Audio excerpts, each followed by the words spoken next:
Hi అండి. ఈరోజైతే నేను ఎంతో టేస్టీగా ఉండే చికెన్ ఫ్రై అయితే చేస్తున్నాను. ఇది రైస్‌లోకి కానీ, చపాతీలోకి కానీ తింటే ఉంటుంది.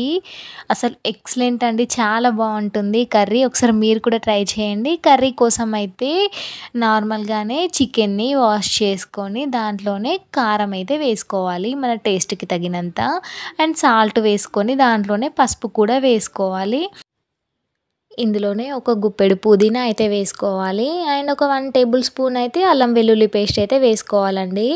ఇప్పుడు మనం వేసినవన్నీ ఈ చికెన్‌కి మంచిగా పట్టేటట్టు మంచిగా అయితే మిక్స్ చేసుకోవాలి. ఎంత బాగా మిక్స్ చేసుకుంటే చికెన్ అంత బాగా టేస్టీగా ఉంటుంది. ఇప్పుడైతే ఒక కడాయి తీసుకొని స్టవ్ మీద పెట్టుకొని అందులో మనం చికెన్ ఎంత తీసుకుంటామో దాన్ని బట్టి ఆయిల్ అయితే వేసుకోవాలి. అండ్ అందులోనే పచ్చిమిర్చి అండ్ ఆనియన్స్ అయితే వేసుకోవాలండి. ఇవన్నీ మంచిగా గోల్డెన్ బ్రౌన్ కలర్ వచ్చే వరకైతే మంచిగా ఫ్రై చేసుకోవాలి. లైట్‌గా సాల్ట్ వేసుకొని ఫ్రై చేసుకుంటే తొందరగా గోల్డెన్ బ్రౌన్ కలర్ అయితే వస్తుందండి. అండ్ దీంట్లోనే ఒక 1 టేబుల్ స్పూన్ అయితే అల్లం వెల్లుల్లి పేస్ట్ వేసుకోవాలి.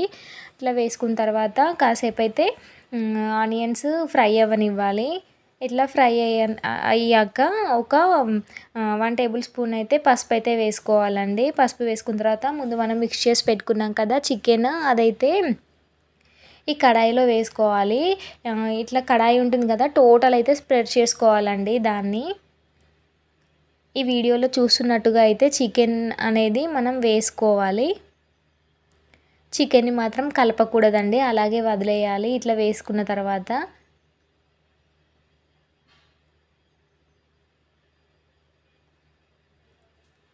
అండ్ ఈ విధంగా అయితే టోటల్ మన చికెన్ మొత్తము కడాయి ఎలా ఉందో ఎంత ఎంత ఉందో దానికి మొత్తం స్ప్రెడ్ చేసుకోవాలి. ఇట్లా చికెన్ ఫ్రై చేస్తున్నప్పుడైతే కడాయి ఇట్లాంటి కడాయే తీసుకోవాలండి.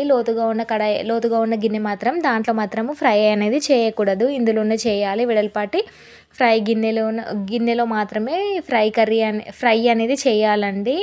అట్లా లోతుగా ఉన్న గిన్నెలో చేస్తే మాత్రము ఫ్రై అనేది టేస్ట్ ఉండదు అండ్ సరిగ్గా కుక్ కాదండి. కర్రీ అయితే మనం లోతుగా ఉన్న గిన్నెలో చేసుకోవచ్చు కానీ ఫ్రై మాత్రం ఇందులోనే చేయాలి. ఇప్పుడు ఒక 5 మినిట్స్ మూత పెట్టేసుకొని వదిలేయాలి. ఇప్పుడు 5 మినిట్స్ తర్వాత తీసి చూస్తే ఈ విధంగా అయితే ఉంటుంది. ఇప్పుడైతే మనం ఈ ఫ్రై కర్రీని అయితే మనం కలుపుకోవచ్చు అండి. ఇట్లా ఒకసారి మంచిగా కలుపుకోవాలి.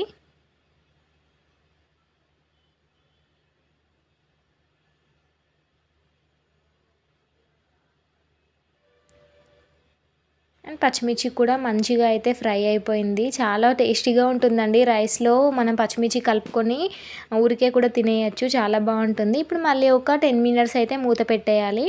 10 మినిట్స్ తర్వాత ఈ మూత తీసి చూస్తే కర్రీ అనేది ఈ విధంగా ఆయిల్ అయితే పైకి వచ్చేసి ఉంటుందండి. అండ్ ఇప్పుడైతే మనం కలుపుకోవాలి. ఆల్మోస్ట్ మనకి ఈ ఈ చికెన్ అయితే కుక్ అయిపోయిందండి ఆల్మోస్ట్. ఇక్కడైతే కిందికి ఈ కడాయికి లైట్‌గా అంటుకున్నట్టు ఉంటుందండి. దాన్ని స్పూన్‌తో ఇట్లా అయితే అనేసుకోవాలి. ఇట్లా అనేసుకోవడం వల్ల ఈ చికెన్ ఫ్రై అనేది చాలా టేస్టీగా ఉంటుంది. మనం రైస్‌లో కలుపుకున్నప్పుడు ఈ ఫ్రై కర్రీ అనేది. అండ్ ఇప్పుడు ఆల్మోస్ట్ కుక్ అయిపోయిందండి. మంచిగానే కుక్ అయిపోయింది చికెన్ అనేది. ఇట్లాంటి కడాయిలో వండితే చికెన్ అనేది తొందరగా కుక్ అయిపోతుంది. మనం ఫ్రై చేస్తున్నాం కాబట్టి ఇట్లాంటి కడాయిలు మాత్రమే అండ్ ఇప్పుడు ఇక్కడ చికెన్ అనేది పూర్తిగా అయితే కుక్ అవ్వలేదండి. అండ్ మళ్ళీ ఒక 5 మినిట్స్ అయితే మనం మూత అయితే పెట్టేసుకుందాము.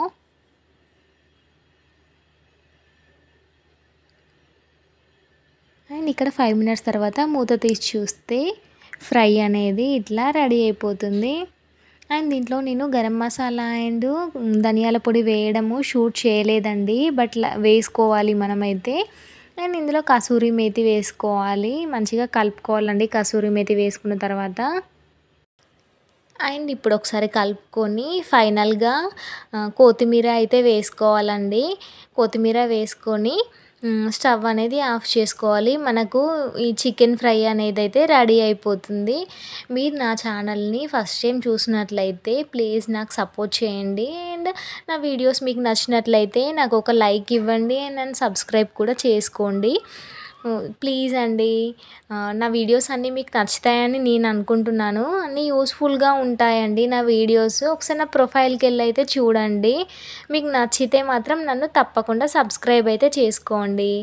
థాంక్స్ ఫర్ వాచింగ్ అండి. Thank you so much.